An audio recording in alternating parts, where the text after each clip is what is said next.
All right, everybody, it's 4 o'clock on Wednesday. Welcome to the third installment of Pusa Chat. Hopefully the most technically proficient of the three. The first one was pretty good. Last week I messed it up, and this week, I don't know, it seems to be going pretty well. And we've got a good topic today, which is having an ebook out for 1 year. I wrote a column today where I talked about that. My ebook, which is a Joyland ebook from ECW Press and is available only as an ebook, has been out for almost exactly 1 year, and I talked about some lessons learned, which included make sure you send galleys out to everybody. There's a problem we faced when we were discussing our strategy was, what do you do with a galley of an ebook? And we decided to kind of treat them like real galleys, like they actually cost us money to send them out. And I think if we had it to do over again, we would, sprinkle them around. But that was my idea in the column today. But I'm joined today by Brian Joseph Davis, who is actually the co-founder of Joyland magazine, and he operates with his wife Emily Schultz the imprint that put out my ebook. So what do you think about that, Brian? As far as my idea in the column was that there's kind of like a certain level of cannibalization below which it doesn't matter. You got to get 10,000 copies out there in the hands to hope something special will happen. Well, if you let me riff a bit here, because I read your post and then I had a lot of interesting thoughts after, and one of the more interesting thoughts was that, do reviews actually sell books? And I think it's been kind of an industry secret for a long time that reviews don't sell books in any great amounts. And if you talk to any book publicists, what they want more than anything else, especially for literary fiction, is word of mouth, right? Like, word of mouth is like the religion of the literary book publicist. And so I'm thinking, well, what's word of mouth now? And I honestly think there's very little difference between word of mouth and piracy. Piracy may be the best word of mouth ever made by human beings. So my idea, and like going forward and doing these books again, and just how I'm going to exist as an author myself, is like, where will piracy fit into marketing and sales? And that's a lot of people ask, like, what lessons have we learned from the music industry? I think this is probably number one, is like, don't fear piracy, see it as one part of your marketing, and like, the end part, in a way. That's interesting. I mean, because what I was thinking is that if you really don't want to give out galleys because you're afraid you're going to cut into sales, then basically your ambitions for your book are so small that maybe you shouldn't publish the book at all, because you basically, because really what you have to, the hope for any book, I think, would be to get it out of that small group. So I'm interested in your idea that basically by giving it away, I mean, it's not exactly piracy. I mean, how would you distinguish piracy between between basically seeing the major benefit of being that advanced reading copies cost you nothing? Or virtually nothing. Well, here's the thing: is like, I think like the publishing industry, the print publishing industry, has been dealing with, and I'm using the word piracy loosely, saying I'm using it as an umbrella term for books that were not paid for.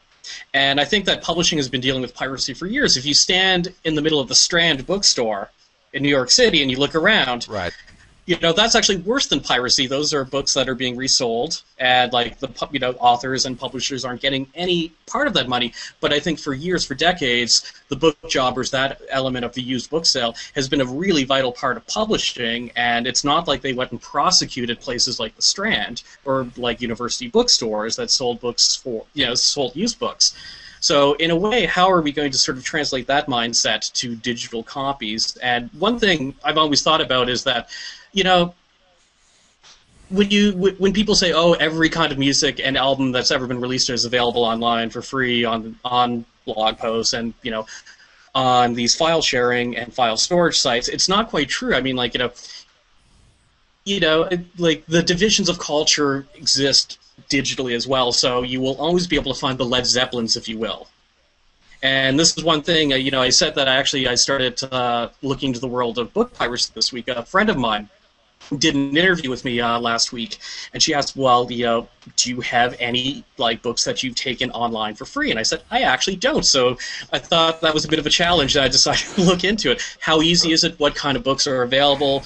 What's floating out there? What's been stripped of its DRM? And I think so far, my book, your book, certainly isn't so popular that it's going to wind up on like Right. Hotfile right away. But yeah, definitely the giants, the big fishes, and the whales are out there. Like if you have a New York Times bestseller, yes, your book will be out there being pirated and traded right now. Right. Oh, welcome to somebody who's joined us here. We'll see if they stay. People pop in often and then they pop back out. Hey, Tobias, Hi, Tobias. This is Jim Hannes, and I'm talking to Brian Joseph Davis about ebooks. Hi, Tobias. Oh, Anyway. I don't know if you can hear us. Oh, Hi. yeah, maybe you can. Yes? Podcast online review MTS dot a little bit similar. Okay. So Brian, if we take this idea of piracy, in books, I mean, how would you deploy that though as a strategy? Like, say, I mean, Joyland is putting out ebooks. You're putting out a fourth ebook now. How might that strategy look? Well, I think, and one thing definitely with one thing we have changed. I mean, like with every book we've done with the ECW, and like they've been great partners along the way. And with your book being the very first one, we sat down and said, "Here's the plan. We're going to follow it to the letter and see what happens," because these are still quite frankly unknown waters. So we had to stick to the experiment. But with every book, we've been refining and changing it. So at this point, basically, we have decided to sort of divide the publicity work, where I'm working a lot with bloggers and like the online community, and they're still focusing on print and traditional media. So in that way, I've been given like X amount of leeway with giving like PDF copies out to say bloggers for review and whatnot. Right. So that's definitely one change. But in terms of like that general idea of like where piracy is going to fit in for the whole of publishing, and you asked like how is that going to be deployed? Like if we map out like how someone gets an ebook. And so they would buy it from a vendor, they would buy it from Amazon, they would buy it from iTunes or Kobo. Then they would have that book. It's sitting on their desktop. It has DRM all over it. If someone wants to, and already I think that's kind of flawed because it's going to be locked, depending on how they bought it, it's going to be locked to certain devices, which I think is sort of a flaw by design. But that's. The public will always sort of answer that. And piracy, I think, is always an answer to the failure to sell to people. And so somewhere along this line where someone buys a book and they want to, strip it of DRM and, port it out to any number of their devices or, post it online and then suddenly it can be read anywhere, where will publishing, where will they be able to look at that sort of this flowchart and say, we can make money here, this book will be given an extra life here? Right. I mean, I definitely think it's. It comes back to the Cory Doctorow saw, I guess. That the obscurity is the danger. It's like if you're below a certain number of copies, and I guess I'll just be frank without putting out numbers. We're probably about 25% of where I would want to be. And about half of where I would want to be at a year to date. So if you're not going to hit your numbers, right. Why not just let it out? Get it around and hope that it takes off, because there's always going to be people.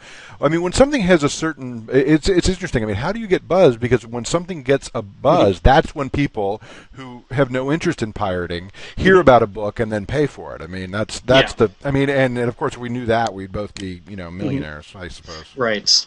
My heart's always set on streaming. Like streaming media, I think. I love Netflix.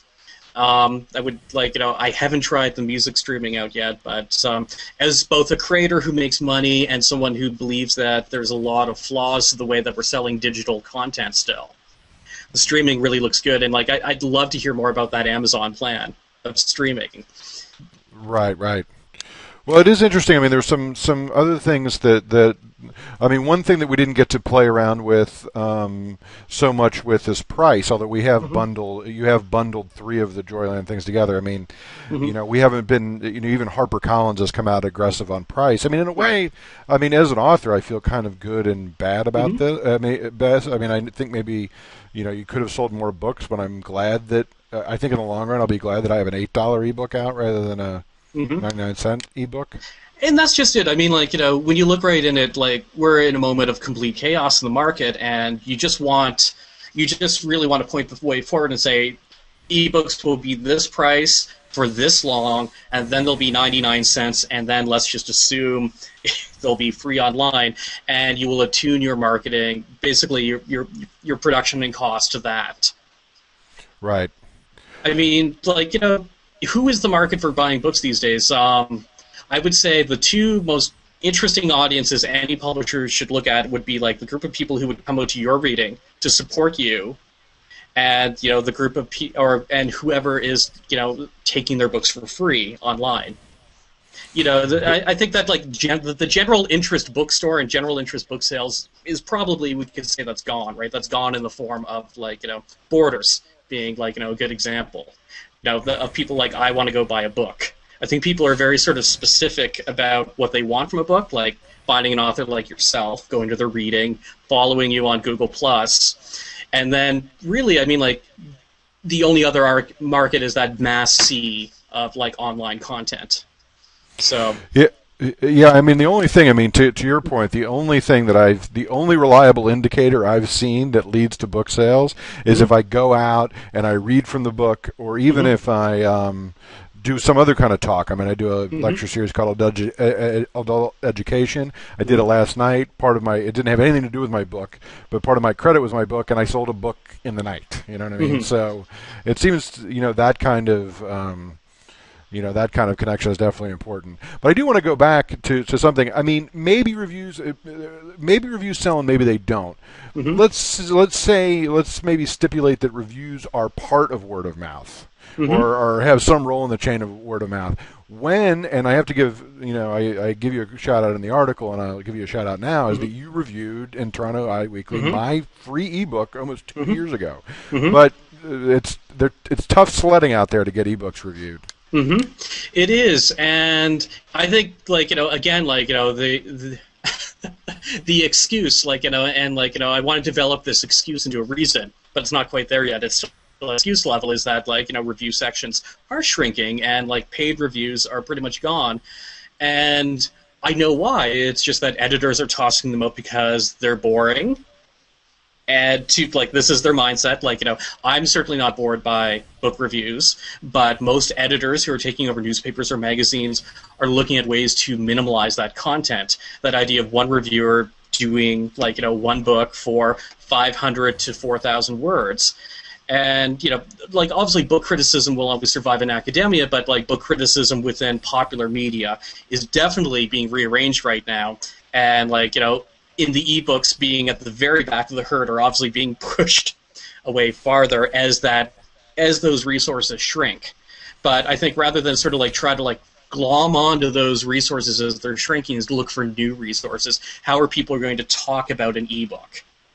And it's not going to be in print. It's not going to be in print review sections because, as gone as they are right now, they're only going to be more gone. So, right. What do you think of my idea? And I suggest I think I saw somebody say it once, but I recently suggested this to somebody who was in the ebook business, and they were kind of horrified, and I was kind of horrified when it dawned on me that there was no advantage.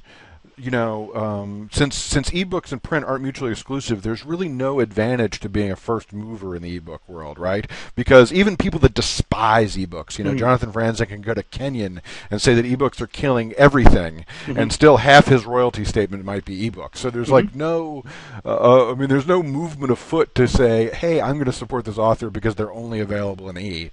So I'm just wondering if e only has a financial advantage and really has no. I mean, maybe there's a tiny marketing halo, but I don't really think so. What do you think about that? Well, I think it depends on the market. I mean, like, you've lived in New York a lot longer than I have, so you know how entrenched the New York, it's like Ford in Detroit. And it's very lively. It's still a big business there, and it's weathering a lot of changes pretty well.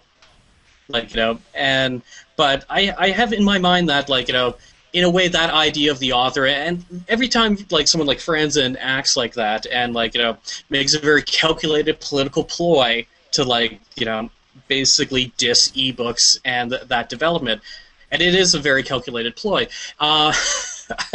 they are appealing to their like audience of like middle class readers, certain age, but I think that's maybe like the last stage of how we think of authors. I think authors as a cultural identity are definitely changing, and in a couple years, like every cliche about authors will probably is on the table for removal right now. I think the fact that they're cranky and isolated, like they might always be cranky, but like the author in isolation is definitely like up for grabs. And I think part of ebook survival, and I don't even want to say survival because they're going to survive, and soon that division will be the the most profit generating division at any large publisher. So I think it's really only a matter of time before I think, how did you phrase it, that print books are currently advertisements for e-versions? Well, I mean, the way I've been putting this sometimes in conversation is that I can imagine that let's imagine a world where 99% of new books that are bought are bought in electronic editions, but I would still venture to say that still some enormous share of those 99% sold would be of titles that have a print edition. Yes. And I think we're also in the era of back catalog, right? Like all these like think of basically not only just in print but just out of print books, and all these are getting their like ebook debuts right now. So it almost reminds me of when CDs came out, and the music industry thought they had landed on a gold mine that would last forever, which is that people were just rebuying all their vinyl collections on CD, and they thought that was actually a natural market. It was just a replacement market. And so maybe right now we're in a replacement market. And that might settle into like an actual logical market in a couple years. So yeah, that's interesting. That makes sense. I mean, I'd like to think that's true. I mean, and that's something that was discussed in comments, and because it's certainly frustrating. This is something Nathan Bransford has written about it, and Peter Derbyshire referred to it a little bit in comments today, because I certainly can sit here and watch the people on Amazon selling 99% genre series in the hundreds of thousands and go, oh my God, what am I doing wrong? But I mean, there's a certain way, I guess, in which we just have to accept the realities of literary fiction and coordinate the expectations accordingly. I mean, that's not even a question. That's like more of a ramble, but it is interesting. I mean, where is literary fiction going to shake out? It's certainly not. I don't know. We don't have, and this was Bransford's point, I think, is that we haven't had a breakout ebook lit star. And that's true. But again, I mean, like I always find lit and literary fiction an interesting genre that it's a self-invented genre, right? Sure. Yeah, it's so totally. I mean, it's completely problematic. But we want to cling to something. There's got to be something substantially different between these books and thrillers that are able to just sell in numbers that are unimaginable. And maybe it's virtue and maybe it's not. Well, all markets need customers / community, right? Like again, you can't invent a genre without like a market or a community to support it, right? It's almost like like some strange high school band who's saying like, okay, we're going to be like this weird mix of like things that don't quite exist, and that's our band, and then they play to 4 people, and that's it. Right. So what will literary fiction have to become an honest-to-God genre and be supported by its community? Well, who supports literary fiction as it stands right now? Academia supports it. Like blue chip magazines support it in reviewing and excerpts of short stories. So I think for there to be a true literary ebook hit, it's going to have to be that culture that embraces it. Yeah, and I think that culture is not. I think I'm not sure that culture is totally ready to come out as reading as many ebooks as they actually do. Right. I mean, but they are. It's still the only section in which I still find authors who will say, I go, you could put it yourself, and they'd go, well, that's not. To them, that's not publishing at all. Right. It doesn't count at all. It's not even a question. It's not even And so my I think there's some readers like that. Is more than one person losing sleep over the book. That's the definition of publishing. So technically, your book was published. You had a team of people worrying about your book. Oh, no, I had no question that it was published. Yeah. No, if you can... my definition of published was that they sent me, someone in another city sent me a cover for the book and said, "Is this good?" And I loved it, and I didn't do anything. Yeah, that would be another good I didn't pay for it. Yeah, exactly. Work got done that I didn't have anything to do with, and but here's the thing. Here's the thing. Journalists, I think, maybe again, they might be the first one onto the beach off the boats on this one, because I think journalists definitely are embracing digital reading culture. I mean, as an arts journalist myself, my life has been changed since I have started doing my research basically exclusively on my e-reader. It's loaded up with dozens of books that I'm flipping back. I'm grabbing quotes. It's easy. My writing time has decreased by 50%, mostly because I'm not flipping through a stack of books or having to wait for the books or track down the books. Right, I think the journalists might be the ones who introduce or digital reading culture to that sort of that blue chip old school world. Yeah, no, it could be. I mean, it's already there. I mean, you definitely meet literary readers, but I think there's still you have to remain somewhat ambivalent. And it's interesting. I mean, I definitely think that some of the cliches that you talk about the writer, it's we love them even more. It's in their last gasp, it's we love a story about. We love it. How long did it take you to write that book? 20 years, and you talk to nobody? Wow, now that's a serious book. So, but anyway, tell me a little bit about what's going on with Joyland. I know you have a new book coming out. If people don't know, I guess this will be your fourth book. And run down what you've done since my book. I haven't been paying attention now. I'm totally. So Joyland publishes me. You're such an author. You're such an author. Exactly. And then what else do you do? Well, we had the book from Natalie Capel, a Canadian author. And that was her short fiction collection that came out between her last book, which had come out with a large press, and then she had left to do her PhD and raise a family, and she has a new book coming out with HarperCollins in the spring. But in between, we actually got her short fiction collection, and it's fantastic. It's called How I Came to Haunt My Parents. And the next book we have coming out, really, it's at the distributors right now and just waiting to be loaded up into the Amazons and the iTunes, is a short fiction collection by a Chicago author, Megan Steelstra. And that's called Everyone Remain Calm. And Megan's, let's see, she's a teacher at Columbia College there, and she's tight with the Cell Stories Dan Sinker world. That's actually how we met her. Rahm Emanuel. Yeah. A quasi. And so she has a bunch of events coming out. And as far as what we are doing different with this book, again, I think a couple weeks ago I mentioned that one of my epiphanies was that if you've ever sold a print book, you won't be able to sell an ebook until you just reteach yourself everything, because I just don't think you can use any of the skills, any of the great, and I'm including myself here, any skills you've ever had in doing publicity or selling or marketing a print book to selling an ebook. And that we're just going to have to come up with entire new ways to get these things out there.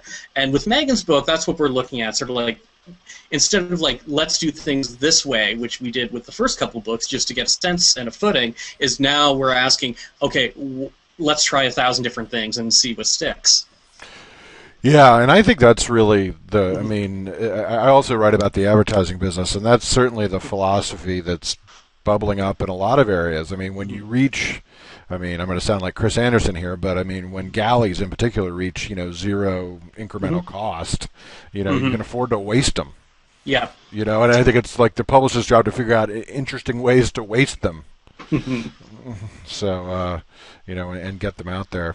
So I guess that's it. I mean, I guess we should wrap it up. That's what we've learned in the last year. Here's to year 2 of my book. And also, I should note, to be a typical author, you can get my book, Natalie's book, and Chris Eaton's book, all for $9 on most of the systems, right? Kobo on most of the systems. So yeah, I think it's even on Amazon now. So, and it might be a little cheaper on Amazon, but. Yeah, I think so.